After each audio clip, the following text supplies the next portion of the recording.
About Okay, this all the folks. time.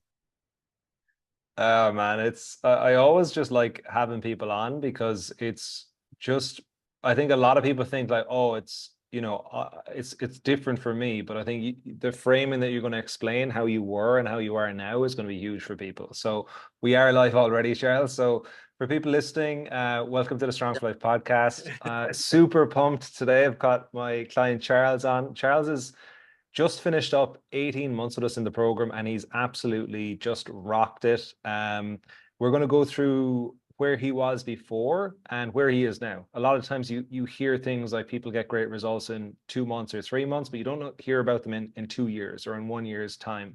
So I think these podcasts are really powerful as well. Charles, before we go into that, tell people a bit about yourself, like who you are, how old you are, your situation, work, all this type of stuff. Sure. I'm a manager at a manufacturing plant in the U.S. East Coast. I'm 58 years old. I'm a type 2 diabetic. I've been, very, very active from my 20s and 30s, less active so sort of in the latter part of my life, which has been a big challenge to go from super active to sitting at a desk a lot. And so very active in my hobby is medieval combat. So I have all sorts of strange injuries from that, a lot of joint problems and mobility issues from that. So that was where I started, 18 months ago. Yeah, So uh, maybe tell people a little bit more, like what was going on then when you were like, okay, I think I need to make a change now. yeah, my activity level had really dropped significantly to the point where I was kind of sitting out for a couple of years, not really participating in things. Um, and it was just, it made me unhappy to sit at the sidelines and not be able to do the things that I wanted to do. So I had put on a little bit of weight, and of course my diabetic numbers were not great, and so I really needed to make a change. I had difficulty sleeping. Um, even walking was difficult, was painful. I had a low back injury from chronic back pain that made it difficult. So I had a long way to go. So it's been Yeah. pretty transformational for me. Yeah, man. Let's talk about that. So let's hear some wins. What if you were to say like the three biggest wins that you've taken away over the last 18 months, what would you say they are? The biggest win for me has been just learning that um, having small goals and achieving them is just far superior in every way to having big goals and not hitting them. I was always the in the mind that, okay, I haven't worked out in 6 months. I'm going to go hit it really hard, and we're going to get in shape, and very quickly we're going to be back in play. And inevitably, that wouldn't work out. I work out for a few weeks. I'd probably exacerbate an injury, and then I'd be done for another 6 months. As opposed to now, the thought process is do what I can do today. Today feels great. Today's a 5. I'm going to crush it. We're going to work out for 2 hours, and I'm going to run through the day and destroy it. Or, today's a 1, and I'm going to get in a couple of stretches, and that'll be fine. It'll be fine. We're gonna call that a win, and we'll move on. And Yeah. that's been huge for me. That's my number one win, I think, Yeah. because it changes everything. Yeah, How so? just the way that I approach it. It was really a showstopper to sort of put the pressure on myself that I had to achieve certain wins in a certain amount of time, or else it was no good. And just taking it day by day and taking the pressure off myself that I have to achieve a certain goal within 2 weeks or whatever, that you know if I didn't win today, I was never going to win, kind of thought process, which is, looking back on it, seems crazy, but I was like that for a long time. Yeah, and I'm so glad you're sharing that because I'd say it's potentially the most common issue because Mhm. I've been out of action for 5 years. I need to make up for all that last time. So I'm going to go faster, harder. David Goggins said I need to push through it. So I'm going to just Right. crush it. And then 2 weeks later, 6 months or 3 months later, you're in a worse position. You burn out, you stop, and you Yeah. hate yourself for it as a result. And then you're even more frustrated. Yeah. Let's talk about your second big breakthrough. The second big breakthrough for me was never miss twice. Just the idea that, okay, um, whatever, life happened today and I didn't get a chance to get my workout. Um, that's fine. I got to get it tomorrow.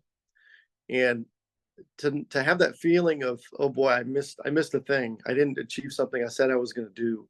I didn't have that follow through. There's just, for me, it was always, I would beat myself up about it. And then that would make it harder the next day to get up and have that good day, because was coming off the feeling like, oh boy, I had a crappy day yesterday. I didn't do what I said I was going to do. And instead, um, just the idea that, okay, I missed one, but I'm not going to miss two. So tomorrow, I'm just going to get it tomorrow. And tomorrow's a new day, and I'll wake up and I'll have that feeling like, today's going to be a good day. I can give myself that again. And I don't end up, if I miss two, then it's very easy to miss three. It's easy to miss four. Next thing you know, the habit that you had that was going strong just sort of has a big gap in it now. It's easy to miss. So just remembering that it's fine to miss one, but don't go missing a bunch, because then it just sort of grows on itself. I don't know how that happens, but it just does. Yeah. So for me, it's important to, if I miss one, to just jump in it again the next day. Yeah. Because I do have that tendency to let things go. Big time, man. It's kind of linked to your first point as well. Like if the goal or the commitment is small, if you miss a day, getting it in the next day is not a big issue. But if you're like, oh, well, I said I was going to do 90 minutes a day, so now I need to do Right. 3 hours. Now I need to do 3 hours tomorrow. But now I need to do 4.5 hours. Yeah. There's a big wall that you've created for yourself for no reason. I think though, Yeah. it's easy to talk about this stuff now, but one thing that you've talked about throughout the 18 months was that kind of self-compassion side of things. And when people hear that, sometimes they might think it's quite, esoteric or airy-fairy. Can you explain like how you use that to your benefit over the last year and a half? Yeah. It's such a big change in my thought process. What what really cemented it for me, I remember one time you said, don't say something to yourself that you wouldn't say to your best friend. Mm-hmm. Right. And that really, the self-talk, it really hit me. And so, the sort of the practical version of it is to change my self-talk, so that I just don't, I let myself off the hook, and I just say that it's okay. I mean, I actually say it out loud, like, it's okay that I can't do this stretch, won't go today. I can't get into a full squat today. That's fine. It's okay. Don't worry about it. Like, I'll get it eventually. And so this is what I can do today, and it's fine. And so that dialogue changes everything for me. The self-compassion is just, once I say that out loud, I can hear that it feels very, very different, because I have a tendency to beat myself up quite a bit.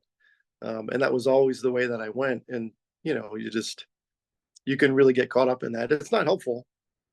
And you spend a lot of time doing it. And, it's whatever we learned from when we were little. But for me, the self-compassion is the big game changer for that. Just affected my workouts, right? But it also affects everything else in my life. I mean, relationships, the way that I go about things at work. Honestly, I'm a better manager because of that, because, self-compassion leads to compassion for other people as well. And it fixes a lot of relationship issues that you get from being that, the military mindset that I used to have, which is, let's get it done. And if you don't get it done, it's a failure. And it has to be done now, and it has to be done this way. And I'm, much more agreeable to what's today going to be, versus what my expectation is. This is So such a huge point made. For the person listening, maybe it's you from 2 years ago, is like, well, if I do that, then I'm just going to be a slob, or I'm not, I need to really, my friend says like whip myself. I need to really whip myself. Yep. What advice do you give to that person? To I would say, what are the actual gains from that versus what you think they are, and when you look at it, and you try compassion, it just instantly feels better. Everything about it feels better. Um, and there's always, I think the old way of thinking is stays alive because of the fear that if you don't keep this pressure on yourself, then you're going to fail in a bigger way than you are right now. Mhm. And it actually doesn't, that's not actually what happens when you let go of the fear of failing the whole thing completely. It just takes pressure off of you, and you immediately just start performing better. Immediately, like I immediately could see that I got gains in my workouts from doing the smallest things every day than what I was doing when I was trying to crush these big things, twice a week, 3 times a week. I made so immediate gains from doing just the stretch. If I just did the stretches every workout and not the rest of the workout, I felt 100% better. Yeah. So Yeah. It's it's so, crazy. sorry, continue, mate. Yeah, it's just crazy that how much it holds you back. That thought process that you have to keep all this pressure on yourself to perform, or you're not gonna. It's Yeah. complete illusion. It's just not true at all. Yeah, it's funny when you're saying that as well, because it's kind of the same with your actual like workouts as well. Like if you're like really hammering yourself, Right. versus like going for ease and just really like mastery, like you're a martial artist or a dancer. And I mean like not like you're trying to strike people as hard as you can, but generally a Mhm. high level martial artist moves with incredible skill and precision, same as a Right. dancer, rather than like I'm going to lift this weight even if it kills me today.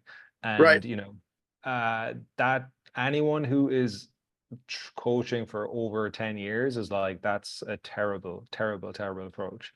Um, Yeah. so yeah, I'm so glad that you're really just hammering the mindset stuff. The last one, mate, you want to share your last takeaway or benefit from the program?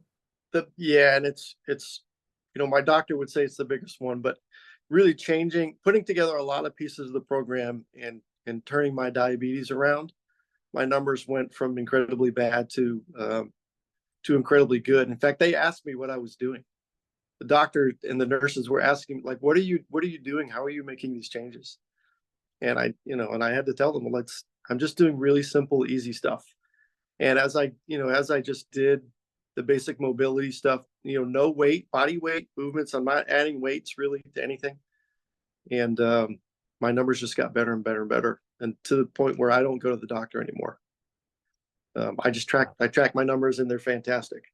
So it was, for me, it was a transformational journey of just trying to figure out the frequency and getting to the point where I let myself, just do whatever that day was going to be, whether it's going to be stretching, do the full hour and a half workout, get in, try to get 5,000 steps or try to get 10,000 steps. And for me, I kind of found my numbers have settled down to something that's pretty doable for me. And it's not 10,000 steps a day. I very rarely get anywhere near 10,000 a day. But if I get 5,000 steps a day, I feel amazing. I sleep better. My back feels better. My joint pain is better. And so I was able to just, work through what are the real numbers that make a difference for me. And then it was sort of a confluence of, if I can get better sleep and I can get a certain number of steps and I can get a moderate, easy workout several times a week, it all comes together for me and everything's wonderful. Yeah, I So like the huge. way, yeah, man. And you made a really important point there around like you didn't hit 10,000 steps a day, but you figured out what works for you and what's realistic as well to do consistently over the long term. And Right. you're much better off doing 5, 6,000 steps a day if that's making you feel better, sleep better, your back's feeling better. Mhm. rather than really trying to push the 10,000 and then getting stressed or frustrated when you're not hitting that. It's an arbitrary number. Like it's a number, you know, Yeah, it's kind of like intermittent fasting. It's like there's an 8 hour eating window. And then when you look at the research, it was 8 hours because it was an 8 hour work day that the researchers were working, you right. know?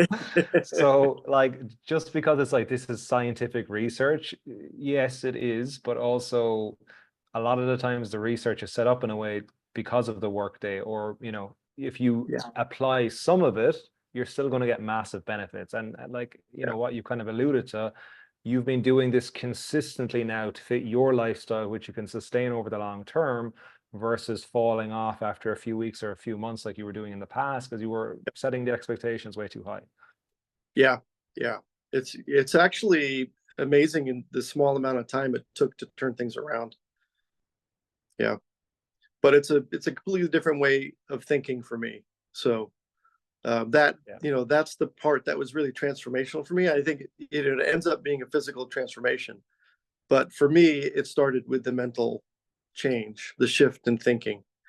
That's what it required for me. Because even in the beginning, I was still trying to hammer out, what I thought was a very masculine, manly workout, and it was very difficult. I don't recuperate like I did years ago, and it's not worth it for me to push to the point where I get injured, because I get injured without trying very hard now, and then recuperation just takes forever. It's very tough. Yeah. So Dan John, who you know Dan John from me quoting him repeatedly yeah, to you. And like he's such a body of knowledge, but like for people listening, he always says like little and often. Like yep, that's the magic. And Dan is like 67, I think, and he's, you know, super fit. Still, yeah, I think he still does Olympic lifting and competes and everything. Like the guy's amazing, you know, it's writes amazing. books. He's fitter than most people in their probably 30s. Yeah, So yeah, you know, when you have someone kind of coaching that long and working out that long, you know, success leaves clues basically. No one who is 60 and moving exceptionally well is like, yeah, you go to failure on everything. Like Ronnie Coleman is kind of that example, and I think he's in a wheelchair now. yeah, Unfortunately, you know, because it just the body can't do that. Um, yeah. Mate, let's just say there's a guy or a woman out there listening, and she's in a position where she's in her 40s or he's in his 50s or even 60s, and they're just like, they can feel things kind of really starting to go downhill quickly, and they Yeah. don't really know what to do. Like, what would be one or two nuggets of advice you'd give that person now to kind of restart or reset their health? The biggest thing is just to make those small goals. I mean, you got to start where you're at, and for me, I wasn't able to do much at all, and I approached it with the mindset, like, I used to do handstands and walk up and down stairs on my hands and do all this, and I want to get to that right away. But in reality, for me, it was just getting up and moving every day. Any kind of movement every day, I could feel a difference very, very quickly. So to me, it's the number one win that I had, which is just set really small goals and just hit them every day, even a couple of times a week. Yeah. Setting the small goals is what's going to get you there, because as soon as you start feeling better, it's just easier to do it. When it feels Mm, good, it's just easier to do it. So every day, get up and do a little bit, and it seems like the tiniest, like it won't make a difference, but it's everything. that's huge, man. Yeah, Yeah. Just, yeah. The power of compounding. Like, the best workout in the world, it's still just one workout. And, you know, 300 tiny 10-minute mobility workouts actually really puts you in a completely amazing. different position in 12 months. Yep. Uh, Amazing, Charles. Yeah, it's been awesome just working with you, seeing you, you know, progress with everything, in particular with the diabetes. Like, that's awesome, man. I always just think like, you know, the long-term impact of this stuff is really just exciting, you know, where Yeah. you're going to be like at 60, given all that you've done in the last 18 months. So really appreciate you jumping on today. Okay. Awesome. It's been life changing for me, and you have made a big difference for me. The way that you put things together, your positivity, the support of the group has been amazing. And it's been a life changer for me. So thank you. Amazing, man. That's so good to hear. Awesome, mate.